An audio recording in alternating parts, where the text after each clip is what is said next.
have the incredible Tanya Aliza, and I want you to hear Tanya's story and how she went out and created success. She's become one of the top network marketing trainers and coaches. She's had a lot of success helping so many people, build websites, blogs, much more advanced strategies, but then helping the brand new person use social media the right way to build their business and have success on a daily basis.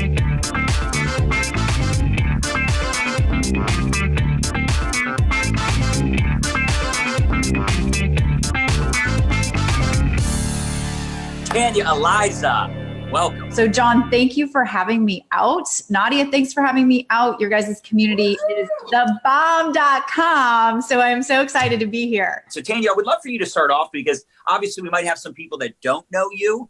Maybe they're living under a rock. Maybe they're new to network marketing. I would love for you to start off with, sharing a little bit about your background and your story, because I think it's really powerful. So I'm originally Canadian. I've been in the States for 7 years now. I started network marketing in 2009. And before 2009, I was a finance specialist for 6 years. I had a nice office. I had a good job. I made good money, but the hours sucked. And I was working 6 days a week, 12 hours a day. And I had a girlfriend call me up one day and say, hey, come over to my house. I got something to show you. So that's how I got started in network marketing. And I literally had a big ego back in the day where I went to my girlfriend's house. I sat on the couch. I was the big skeptic with my arms crossed while they did their cheesy presentation. And by the time the guys that were doing the presentation for my girlfriend got to the income disclosure on the flip chart. And I was so skeptical up to that point. I was just like, this is the cheesiest presentation I've ever seen in my entire life. But when they started to get to the blue diamond level and they said, okay, the average annualized income of this blue diamond level is $400 and some odd $1,000 a year. I think at that time they had been doing network marketing for 3 years. And they said, actually, we make a little bit more than that. And I said, well, can you prove it? And so they pulled out their cell phone and showed me their weekly deposits they were getting from their network marketing deal. And I looked at that number. I looked at them in the eyes. I looked at that number. I looked at them in the eyes and I said, what do you do? And at the time it was with like a juice company. They're no longer around, but they're like, we pour some juice, we flip a chart, we watch a DVD and everyone gets started. And I'm like, you guys sucked at that presentation. I can do so much better. I'm going to be a millionaire in like the next year. This is going to be awesome, right? I saw what they did. They told me they worked about 2 to 2.5 hours a day, and they got to pick their son up from school every day. They got to drive their son to school every day. They got to put their son in private school. And I was like, man, that is beautiful. And if I keep doing what I'm doing right now, I'm never going to have that. And so I need to do something different. Coolest thing my mom ever told me was, if you want success, follow people who have created that success that you're looking for and have the lifestyle that you want to follow it. And so there was people sitting in front of me showing me a path that was already carved, the success path, right? And so for a year, I did everything that they told me to do.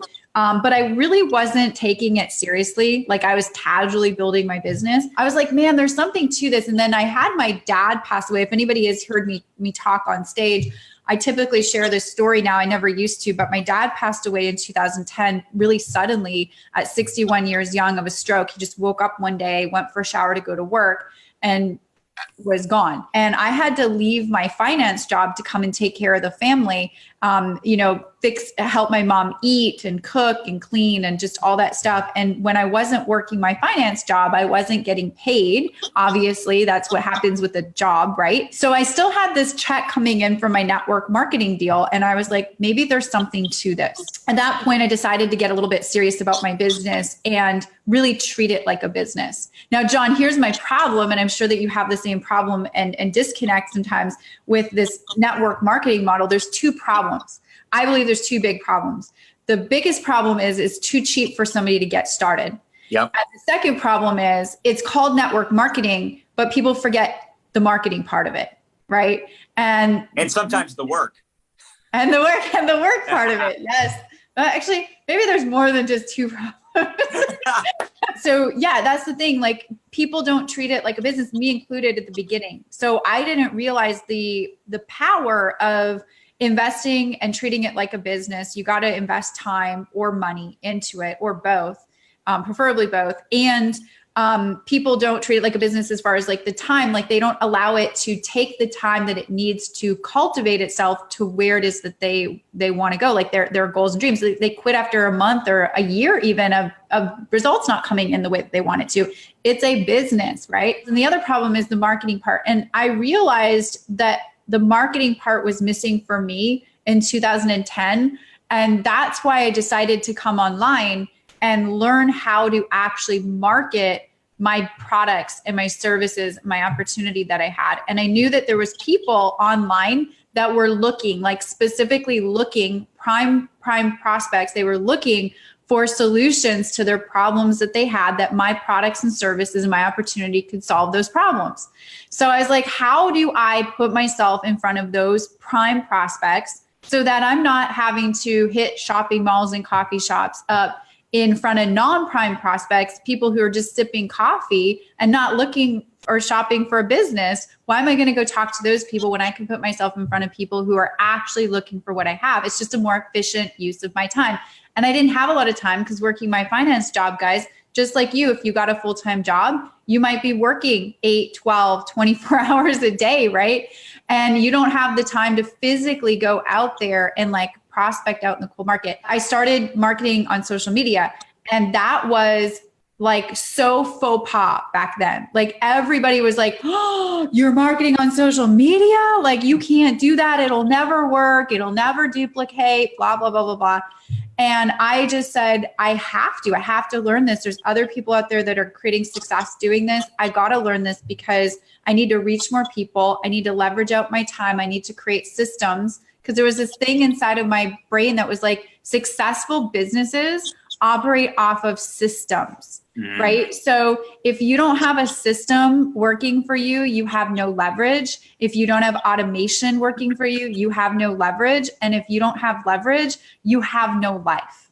And actually, the more you go down that road, the more you will experience burnout. And I think we all have, it's part of the journey, but then you got to do something about it. It all has not been roses and peaches and whipped cream and butterflies and all that. I have literally spent so much time and so much money trying to figure out the social media world. But I can confidently say in the last 4 years, I really developed a powerful system that has allowed me to create a lifestyle that I truly love. And most days, not all days, but most days, when I'm not working on a project, like a new project, if I'm just kind of running the daily operations of my business, I close shop at about 11 a.m. every day. So I'm working from probably like 8 to 11. I put in a few hours. We've got the systems working. And it's beautiful. And I love showing other network marketers now and business owners and entrepreneurs how to create those systems, how to create that leverage so that you can have a business that pays you really well, but you can also have a lifestyle that you love, because that is the sole reason why we join network marketing. It's the sole reason why we become our own entrepreneurs, right? It's amazing too, the systems that you've put in place over the last several years, and how you have so many people that are now duplicating those systems within their own network marketing companies and putting together their own version of what you've created. I mean, that's just so powerful. You guys, how I know John and Nadya Melton is I was at an event. I met these guys, and just to see the systems and processes that you guys have put together in the short period of time since I've known you. And when I met you, you didn't really have any of these systems or processes or your brand or your groups like you guys have today. And to see what you guys are also doing, and this is why I love chatting with you guys and picking your brains and hanging out with you guys, because you guys have created so much of those systems that I love, like I geek over as well. And I think that's the reason why we connect so well, is because, like you can't run a successful business without those systems and without those processes in place. And if you can, you're a unicorn, and unicorns don't typically duplicate, right? And that's the problem, right? They bring in all these personal recruits and they're like, nobody's doing anything. They're all lazy. And it's like, maybe you don't have the system in place for them to create success. So Tanya, let's say somebody's watching this right now and they're like, all of this sounds great. It sounds good, but I'm super busy. I got a lot going on. I'm having a tough time finding people to talk to about my product or about my opportunity. I see others winning inside of my company, but they're on the struggle bus, right? We were talking about the struggle bus earlier. What would you recommend for somebody that is super busy and just not feeling like they're getting that traction yet in their business where they have that kind of, daily method of operation? You have to go after the right people. Because that's, you hear Todd Falcone talks about this all the time. This is the first person that I learned like the socioeconomic ladder training, right? So he's like, normally when people get into network marketing, you kind of like, what are you on the socioeconomic ladder between 1 and 10? 10 being like, you're really influential. When you talk, people listen. When you say jump, people jump. And typically like that will be like super professionals or influencers will be like a 10, right? And then like 1 is like, no one really listens to you and no one maybe even knows you exist. Maybe you've been like just hanging out in like, nowhere land for a little bit, whatever. I mean, that's the scale, right? So let's say you rate yourself when you come into network marketing between 1 and 10, and you're like, I'm probably like a 6. All right. You're like, I'm a 6. Well, what happens when the 6s go out there and they start sharing their network marketing deal with people? Typically, you are scared to talk to people anywhere above you. Yep. Right? So then you start talking to 5s, the 5s start talking to 4s, the 4s start talking to 3s, and your team starts growing, but at a ridiculous, like pathetic rate. Okay, let's just say that. And there's no disrespect to like people who are on the socioeconomic ladder that's a 2. This is why I love network marketing, is because you can recruit your weakness. So if you're weak and you're like, no one listens to me, and I don't have very much influence, well, guess what? You can go out there and with the help of your upline or leadership or whatever, you can enroll an 8 and boom, your business automatically has influence and it wasn't you. You've leveraged that out. And that's why I love network marketing. So if you want to move fast and you're super busy, you've got to recruit up. That's the biggest tip if you're busy and you really want to move fast. Okay, you got to recruit up, but it's scary to recruit up. I get it. It's even scary for me to recruit up. I get it, right? Like, because if I'm like a 9 and I'm talking to a 10, like that's a little scary. I'm not going to lie. I'm not, I'm scared just the same. But if you had a strategy and then you had like a system revolved around that, would it be helpful? Would it be useful? And then guess what you can do? You can teach it to your team. And then how much more powerful is your organization? And then if everyone's making more money, how much more fun are you guys all having? And then you can recruit some more high quality people because you're killing it. And they're like, if you can do it, I can do it. Kind of like what happened at your first meeting. Yes. Right? You saw someone winning and crushing and making all this money. And that's the beauty. The average person can make an above average income here. The same average person that maybe doesn't have the skill set, the experience, the influence, goes into a traditional business or a job, it's going to be much more difficult for them to move up than in network marketing where, nobody's asking you for your experience, your resume, your degree or degrees, right? Like anybody can win in network marketing. But like you said in the beginning, also, the problem is it's a low investment, low barrier of entry. So because it's so inexpensive to get involved, people treat it as such. And if you treat it like a multi-million-dollar business and you're thinking, okay, I'm the CEO of my new corporation. Who do I want my business partners to be? Who do I want my top executives to be? The people that I want to work with and partner with and go into business with. You would want the best possible people. In network marketing, sometimes people go after that low-hanging fruit, right? They go after the person that they probably wouldn't hire if they were starting a company as a top executive, but they're looking to recruit that person. So Tanya, I would love for you to maybe touch on a little bit of the mindset. We can kind of wrap up with this, but really talking about the mindset for someone that is a leader or they're wanting to become a leader. They're not in this thing for the casual income.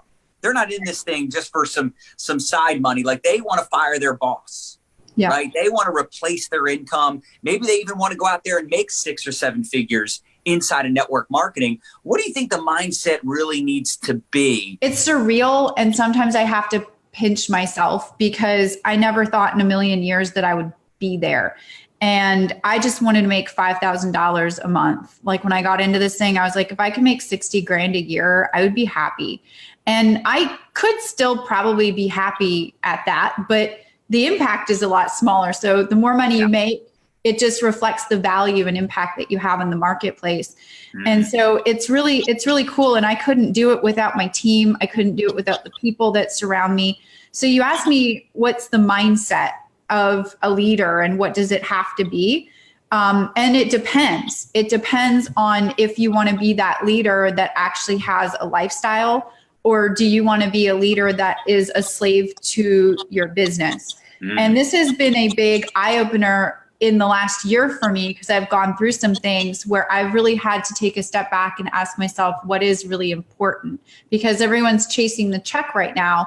And there's nothing wrong with chasing the check, especially if you really need a check right now. Yep. But the mindset of a leader to set yourself up for the next 10, the next 20, the next 30 years with you and your family and with your legacy, you have to create a lifestyle that you love, because all of the money in the world is not going to make you happy.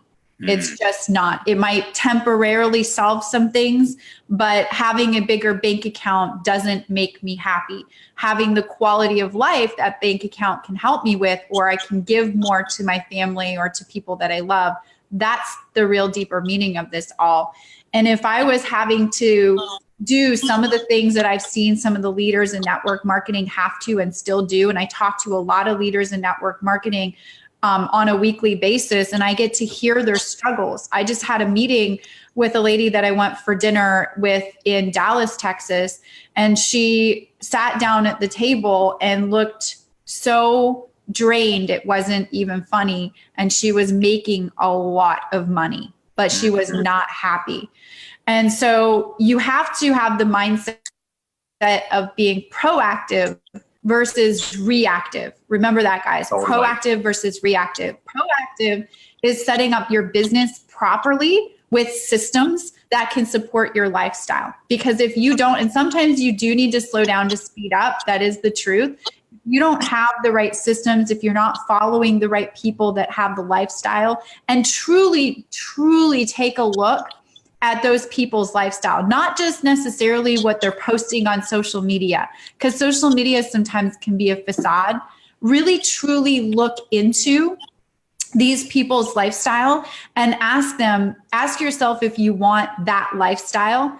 And then what you're going to do is follow what they do in business, because it supports that lifestyle. That's one of the most beautiful things that John and Nadya have created. I mean, some of the systems and the automation and things that they've created, and you guys are plugged into their community, and please tell them thank you on a daily basis, because they pour so much into their people for free. But it's truly because they care about your guys' success. But if you take a look at their lifestyle, or my lifestyle, John, these guys have the lifestyle and they have the money. And so if you're just reacting to daily, ebbs and flows, like things getting thrown at you, upline tells me to do that, upline tells me I gotta do that, and you don't have the system and the daily method of operation, and you're not proactive with that, you're going to maybe make a lot of money, but you maybe aren't going to be happy. I think that's our biggest goal with you guys, is to not only help you make a lot of money, but to also be really, really, really happy in that when you hit your end goal. And you never really hit your end goal, right? Let's just face it. So anyways, best mindset that I can give is, for the leaders, because I don't need to tell the leaders anything floofy, just have a no quit attitude. You leaders already know that, right? Don't quit on yourself. Of course, you guys already know that, you're leaders. So let's bring it up a little high level here. Proactive versus reactive. To me, that's what it's all about. It's not about, having the income. The income is great, right? But I made a lot of money in mortgages. I could have started my own mortgage company. I would not have had freedom. And that to me is way more exciting. The lifestyle, the choice to do what I want to do when I want to do it, and have a lot of people not working for me. See, in network marketing, people don't work for you.